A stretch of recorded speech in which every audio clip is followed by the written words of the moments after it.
தர்ஜுமத்துல் குர்ஆனை கொடுப்பதோடு இந்த குர்ஆனுக்குள் என்ன இருக்கிறது என்பதை விளங்கப்படுத்துவது உலமாக்களுடைய கடமை. அரசியல் மேடைகள்ல போய் துவாக்கள் கராத்துகள் ஓதுவதை விட அரசியல் மேடைகளுக்கு போய் சூரத்துல் ஹஜ்ஜ ஓதி காட்டுங்க. சூரத்துல் ஹஜ்ஜ ஓதி காட்டுங்க. உங்கள்கிட்ட அலம் தர கைஃபை ஓதினதோட குல் ஹுவல்லாஹு அஹத் ஓதினதோட இவர் பெரிய முஸ்லிம் பெரிய இஸ்லாம் என்ன நினைச்சிடாது தெரியாது. மனித சமூகத்துக்கு இப்படிப்பட்ட ஒரு சாஆ இப்படிப்பட்ட ஒரு நிலைமை ஒரு நாள் வரப்போகுது என்பது தெரியாது. ஒவ்வொருவரும் இன்று எங்களுக்கு தெரியும் அரசியல் என்ற பைத்தியத்தில் சுத்தக்கூடிய காலம். எல்லோரும் அல்லாஹுவை மறந்து இவன் ஆட்சிக்கு வந்தால் தான் நல்லம், இவன் ஆட்சிக்கு வந்தால் தான் நல்லம், இவனுக்காக பணம் சேர்ப்பது அவனுக்காக பணம் சேர்ப்பது இவன் இவன் அல்லாஹ் முடிவெடுத்து விட்டார். யாருக்கு ஆட்சியை கொடுக்க வேண்டும் என்று அல்லாஹ் முடிவெடுத்து விட்டார். முஸ்லீம்களுடைய செயல்கள் நல்லதாக இருந்தால் நல்லவனுடைய கையில் அல்லாஹ் ஆட்சியை கொடுப்பார். முஸ்லீம்களுடைய செயல் கெட்டதாக இருந்தால் கெட்டவனுடைய கையில் அல்லாஹ் ஆட்சியை கொடுப்பார். இதற்கு முன்னால் கெட்டவன் மையத்துகளை எரித்தான். சில நேரம் இனி வரக்கூடிய கெட்டவன் உயிரோடும் எரிக்கலாம். ஆனால் எங்களுடைய செயல்கள் சரியாக இருக்க வேண்டும். அவர் வந்தால்தான் இவர் வந்தால்தான் என்பதை விட்டுவிட்டு முஸ்லீம்கள் என்பவர்கள் புத்திசாலிகள், குர்ஆன் தெரிந்தவர்கள் புத்திசாலிகள் எப்பொழுதும் மிம்பர்களிலோ பள்ளிவாசல்களிலோ இவருக்கு வாக்களியுங்கள் அவருக்கு வாக்களியுங்கள் என்று சொல்வதை விட்டுவிட்டு ஹதீஸை ஞாபகப்படுத்த வேண்டும், குர்ஆனை ஞாபகப்படுத்த வேண்டும். அல்லாஹ் சொல்கிறான், அனல்லாஹ், நான் தான் அல்லாஹ், லா இலாஹ இல்லா அன, என்னை தவிர வேறு இலாஹ் இல்லை, மாலிகுல் முலூக், அரசர்களுக்கு அரசன் நான் தான், குலூபுல் முலூக் ஃபி யதி, அரசர்களுடைய உள்ளங்கள் எல்லாம் என் வசம் இருக்கிறது. வ இன்னல் இபாத இதா அதாஊனி ஹவ்வல்து குலூப முலூகிஹிம் பிர்ரஃபதி வர்ரஹ்மா, நீங்கள் எனது அடியார்கள் எனக்கு கட்டுப்பட்டு நடந்தால் நான் உங்கள் ஆட்சியாளர்களுடைய உள்ளங்களில் இரக்கத்தை போடுவேன். அல்லாஹ்வுக்கு கட்டுப்பட்டு இஸ்லாமியனாக இன்றைக்கு தெரியும் ஒவ்வொரு நாட்டில் உள்ளவங்களும் போடுறது, அவனுக்கு வாக்களிங்க, யோசித்து வாக்களிங்க, சிந்தித்து வாக்களிங்க, அவன் வந்தா நல்லம், கிழவன் சரி வராது, கிழவி சரி வராது, அவனை துரத்தணும் இவனை துரத்தணும், முழு பேரும் மறந்துட்டாங்க குர்ஆனையும் ஹதீஸையும். மடத்தனமான பேச்சுகள்ல சமூகத்தை இன்று தேவையில்லாத திசையின் பக்கம் அனுப்புற இல்லை. சகோதர சகோதரிகளே, சரியான உண்மையான பேச்சு என்ன? அல்லாஹ்வுக்கு கட்டுப்பட்டு நடந்தால் அல்லாஹ் நல்ல ஆட்சியாளனை கொண்டு வந்து தருவார். அல்லாஹ்வுக்கு மாறு செய்வோமாக இருந்தால், அல்லாஹ்வுக்கு கட்டுப்படவில்லை என்றால் நீங்கள் யாருக்கு வாக்களித்தாலும் பரவாயில்லை, அவனை நீங்கள் முஸ்லிம்கள் எல்லோரும் ஒன்று சேர்ந்து நல்லவர் என்று சொன்னாலும் அல்லாஹ் அவனை கெட்டவனாக ஆக்குவார். அல்லாஹ் இரண்டு விடயம்தான் சூரத்துல் குரைஷிலே அல்லாஹ் சொல்கிறார். ஒன்று என்ன? அச்சமற்ற வாழ்வு. இரண்டாவது என்ன? இரண்டாவது பசிக்கு சாப்பாடு. இந்த ரெண்டும் தான் ஒரு ஊருடைய அமைதிக்கு காரணம்.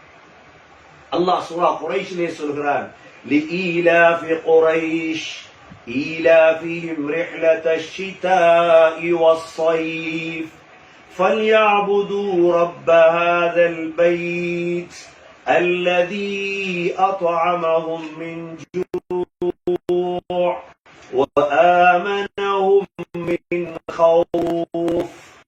أطعمهم من جوع, அந்த அல்லாஹ் தான் என்ன செய்கிறான்? பசிக்கு சாப்பாடு தாரான். பஞ்சம் ஒரு ஊரை விட்டு போயிடும். இரண்டாவது, அந்த ஊர்ல பயங்கரம் இருக்கக்கூடாது. இந்த ரெண்டும் ஒரு நாட்டுல வரணுமாக இருந்தா அந்த நாட்டு முஸ்லீம்கள் சரியா இருக்கும். அது எந்த நாடா இருக்கட்டும், ஸ்ரீலங்காவா இருக்கட்டும், பங்களாதேஷா இருக்கட்டும், கனடாவா இருக்கட்டும், நீங்க ஆட்சியாளனை மாத்துறதுல எந்த நலவும் இல்லை. ஆட்சியாளனை மாத்துறதுல என்ன இல்ல, எந்த நலவும் இல்ல. நாய்க்கு கல்லறிந்தால் ஒரு நாளும் நாய் கல்ல துரத்தாது. நாய்க்கு தெரியும் கல்லுல பிரயோஜனம் இல்ல, கல்ல எரிந்தவனைத்தான் நாய் துரத்து. நாய்க்கு கூட அறிவு இருக்கு. நாய் எரியப்பட்ட கல்ல துரத்துறது இல்ல, எரிந்தவனைத்தான் நாய் துரத்தும்.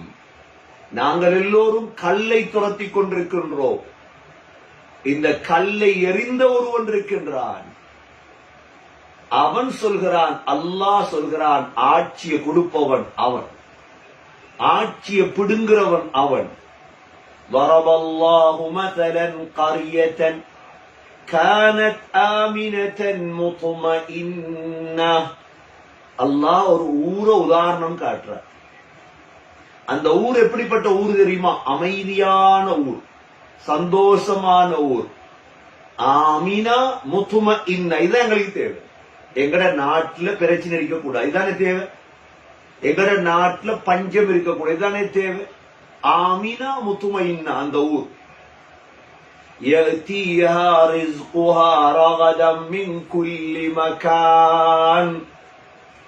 உலக நாளா திசைகள் இருந்தும் ஸ்ரீலங்காக்கு ரிஸ்க் வருது. அரிசி வருது, கருவாடு வருது, பருப்பு வருது, மீன் வருது, முட்டை எல்லாம் அல்ஹம்துலில்லாஹ். பெட்ரோல் வருது, கேஸ் வருது, எல்லாமே அழகாக வருது. ஆனால் அந்த ஊர் மக்கள் என்ன செய்கிறார்கள்? அல்லாஹ் சொல்கிறான், فَكَفَرَتْ بِأَنْعُمِ اللَّهِ. அல்லாஹ்வுடைய நிஅமத்துகளுக்கு மாறு செய்கிறார்கள். அல்லாஹ் அவ்வளவு தந்தானா இல்லையா? அல்லாஹ்வை பின்பற்றணுமா இல்லையா? அல்லாஹ்க்கு நன்றியா நடக்கணுமா இல்லையா? தொழுகை இல்ல, நோன்பு இல்ல, ஜகாத் இல்ல, மார்க்கம் இல்ல, இஸ்லாம் இல்ல. நீங்க என்ன செஞ்சாலும் சரி, ஆட்சியை மாத்தி சரி வருவா? இல்ல நீலம் இல்ல பச்சை நல்லம், பச்சை இல்ல சிவப்பு நல்லம். இவைகள் மடத்தனமான பேச்சு, குர்ஆனுக்கு எதிரான பேச்சு இவைகள். இது யார் பேசினாலும் சரி, யார் பேசினாலும் சரி. குர்ஆன் சூரத்து நஹல் எடுத்து பாருங்க. இந்த ஆயத்தை அல்லாஹ் சொல்கிறான், فَكَفَرَتْ بِأَنْعُمِ اللَّهِ. அல்லாஹ்வுடைய நிஅமத்துகளுக்கு மாறு செய்ததோடு فَأَذَاقَهَا اللَّهُ لِبَاسَ الْجُوعِ وَالْخَوْفِ. அல்லாஹ் அந்த ஊர் மக்களுக்கு பசி பயத்துடைய ஆடையை அல்லாஹ் ருசிக்க வைப்பார். இது அல்லாஹ் தான் ருசிக்க வைக்கிறது. சாமானுக்கு விலை கூடுது, ஆட்சியால் அநியாயம் செய்யறான், இது அல்லாஹ் செய்ய வைக்கிறது. பயங்கரம் பஞ்சம் கூடிட்டு. அல்லாஹ்வுடைய இந்த ஆயத்தை பாருங்க, வேற எங்கேயும் போகாதீங்க. எங்கட கலாம், எங்கட குர்ஆன் இது, இதில் இருக்குது எல்லா விடயமும். ஏன் ஏன் அல்லாஹ் பஞ்சத்தையும் பயத்தையும் ஒரு ஊருக்கு தாரான் தெரியுமா? பிமா கானூ யஸ்னஊன்.